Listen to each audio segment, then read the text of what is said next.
We all love the feeling of being productive, but what happens when productivity turns a little toxic? There's nothing we can't do if we work hard, never sleep, and shirk all other responsibilities in our lives. Workaholism and hustle culture are certainly nothing new, but in recent years it seems like things have somehow managed to ramp up even more. Now, it's not just about being efficient at work, but reworking every aspect of your entire life to be productive. A lot of us can relate to that feeling of needing to be constantly working, successful, and productive. There's a pervasive feeling that nothing in life is worthwhile if it doesn't count as being productive, but productive pretty much always boils down to financially lucrative. In a world where making ends meet feels harder than ever, we've all been pushed into framing our lives around chasing capital and maximizing our profits like we're over-the-top venture capitalists and not just people trying to live our human lives. So it's a cliche, I know, but why do you want to work here? I don't, but I need money to live. So let's take a look at this modern streak of toxic productivity, the media and pop culture it evolved out of, and how we can best try to combat it and take back our hobbies and peace of mind. While social media has been great in many respects, allowing us to chat with people around the world and find engaging new communities, it also has had the downside of allowing us to see what feels like everyone else doing much better than us pretty much all the time. And as much as we remind ourselves that social media isn't a reflection of reality and people curate what they show so that we only see their wins, it's still really hard not to feel like you're falling behind.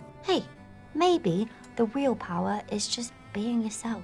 That is the dumbest thing I've ever heard in my life. And this isn't just about our jobs anymore. Though, of course, there are still plenty of messages about how we're not doing enough either. Now we're being told we need to be productive in every aspect of our waking lives and our sleep. You need to be organizing and color-coding your entire schedule, elevating your skincare, enhancing your love life, and getting a raise at work, while also fitting in exercise. Cooking all your food at home, from scratch, of course, and improving your mind. You can't just be comfortable with where you are or what you have because there's always something to level up or improve. And then there's the worry that everything could be swept out from under you at any time, so you need to get even further ahead to prepare. So you're allowed to make one mistake? No, actually, I'm not allowed to make any mistakes. People like you are allowed to make mistakes. What the fuck does that mean?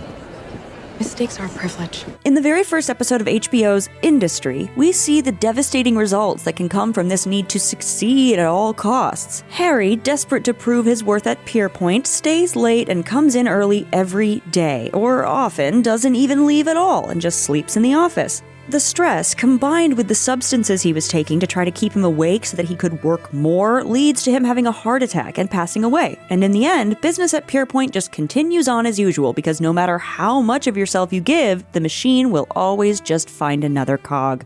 Years box up in seconds. Productivity is pretty much never tied to anything fun or fulfilling, unless, of course, you can monetize it. Whether it's reading, not for the joy of it, but to pump out content for book talk, or knitting, not for yourself, but to sell on Etsy. Today, there is a huge push to monetize every hobby. People who just do a hobby for fun are often met with shock that they aren't trying to make money off it, because what's the point of having a skill or thing you enjoy doing if it isn't in service of capital? But this is also a difficult line to walk for many of us because sometimes it feels like monetizing the few things you enjoy is the only way to make ends meet. But focusing your entire life around being productive is, in the end, a fast track to burnout. Oh, this weird pain right above my eyebrow. It's called a stress headache. I got my first one when I was 4. So how did we get here? The crush of toxic productivity has taken over so many parts of our lives. But one easy way you can take some of the pressure out of your day-to-day life is with this video's sponsor, Factor. Spring into the new season stress-free with Factor's delicious, fresh, and dietitian-approved ready-to-eat meals. Every meal is ready to eat in just 2 minutes. Every week, you get to choose from a menu of 35 options, including popular options like keto and vegan and veggie. Plus, more than 60 awesome add-ons like breakfast and snacks. Factor meals eliminate the hassle of prepping, cooking, and cleaning up, so you can spend more time enjoying your food and your free time. And you can celebrate Earth Day all month long. Look out for the Earth Month Eats badge on the menu to find the lowest carbon footprint meals. Head to factormeals.com/thetake50 and use code THETAKE50 to get 50% off your first box, plus 20% off your next box. That's code THETAKE50 at factormeals.com/thetake50 to get 50% off your first box plus 20% off your next box while your subscription is active. The idea of toxic productivity has deep roots in American culture in both the Protestant work ethic and the American dream, which places a high value on working hard, a term which includes the expectation of long hours, sacrificing personal time, and disregarding work-life balance to achieve financial success.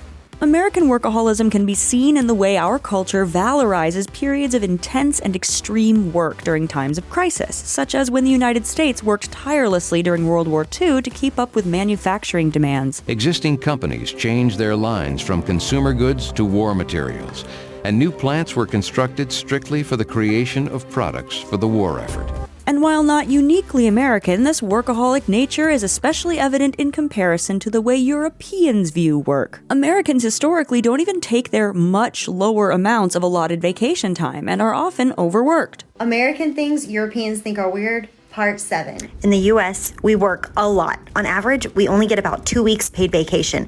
I personally had only 5 days off on my first job, which in Europe, it varies, but many countries get a month off. In the United Kingdom, France, Spain, and Germany, they take the lead for the most days off. In recent years, toxic productivity has expanded on the historical roots of workaholism through both social media and influencers. The modern trends of toxic productivity and wellness are both intertwined and in tension online. Influencer archetypes like that girl, momfluencers, and wellness gurus preach self-care and wellness, but actually turn this non-work sphere of life into yet more work and add to anxiety about not being productive enough or doing enough for your physical health, mental well-being, or family. What if I want to wake up at 11 a.m. one day and skip a workout? These wellness and lifestyle influencers promote a glossy, edited version of both self-care and productivity, which can make the average viewer feel like they're failing on both accounts to live up to such a highly curated image in their own life. The rise of toxic productivity was also heightened by the COVID-19 pandemic. While life and work were previously more separated, the necessity for remote work blurred those lines. And despite living in huge amounts of uncertainty, stress, and grief during the pandemic, there was immense pressure to use the excess of free time provided by remote work effectively. You can still have fun even if you're wasting time. That's absurd. Productivity is what makes things fun. That's why humans go to work. It is? Even now that people are returning to the office or continuing to work hybridly or remotely, we're having trouble shaking off that mentality of needing to be constantly available. Get your fucking ass up and work. It seems like nobody wants to work these days. But especially as social activities have become possible again, that's no longer doable and leads to increased stress and anxiety as people take their work home with them every day. Similarly, the fully online nature of work nowadays also contributes, as communication is instant and tasks are expected to be handled immediately. We've seen toxic productivity in film and TV before, but what's changed in recent years is exactly how it's portrayed. Andy in The Devil Wears Prada ends up becoming a model of toxic productivity, even though she starts her job at Runway magazine with no interest in fashion and finds her boss, Miranda's demands, unrealistic and extreme. She eventually subscribes to the toxic ideology of her workplace. She sacrifices her personal relationships and free time to advance in her job, despite feeling fatigued and overworked. In case you were wondering, the person whose calls you always take, that's the relationship you're in. I hope you two are very happy together.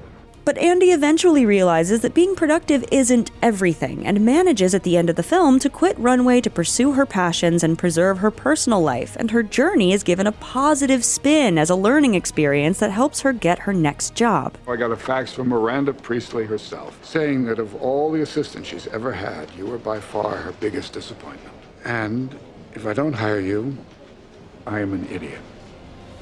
A similarly positive view of workplace productivity is embodied in characters like Leslie in Parks and Recreation or Amy in Brooklyn Nine-Nine. Even though they experience stress and anxiety when work doesn't go to plan or they feel like they're not accomplishing enough, these workplace sitcoms put a positive spin on toxic productivity because they focus on social dynamics within the office. The need for a work-life balance is almost erased because their most meaningful relationships, including romantic relationships, are with their colleagues. You're all I need. I love you and I like you. But this still isn't necessarily healthy, and even if you love your job, you could still find yourself falling victim to toxic productivity by failing to establish boundaries between your personal and productive time. As we've seen toxic productivity rise on social media, we've seen a similar rise in more negative portrayals of being productive in film and TV. Severance, a workplace drama which focuses on employees whose brains are literally severed between their work and home selves, shows how toxic productivity isn't sustainable. The innies who work non-stop are fatigued, bored, and yet made to feel guilty when they're doing anything that's not explicitly productive. I'm thankful to have been caught, my fall cut short by those with wizened hands. All I can be is sorry, and that is all that I am. Aside from critiquing corporate culture at large, Severance also shows that we need a work-life balance to thrive, and that subsisting on work alone will likely lead to disastrous consequences. Despite shows like Severance showcasing the negative side of productivity, social media continues to try to make it seem more appealing than ever. The difference between toxic productivity and hustle culture or traditional workaholism is that it has become an aesthetic. TikTok is full of videos showcasing pretty planners, stationery, scheduling templates, or work apps that glamorize productivity. And because productivity itself isn't inherently bad, it can be difficult to identify when it becomes toxic. It's important to ask yourself if you're actually being productive and feeling good about it, or if you're just enamored with the idea of being productive. This can still be harmful, as you might be spending less time on the tasks you actually need to accomplish and more time performing productivity. Everything we do here is important. It's important because it actually is, or because you're saying it is. Alternatively, you may be productive, but at an unsustainable cost. So toxic productivity is a societal problem, but how do we combat it, especially when it seems like everyone is going the extra mile? Working feels bad, and I don't ever want to work one more day in my entire life.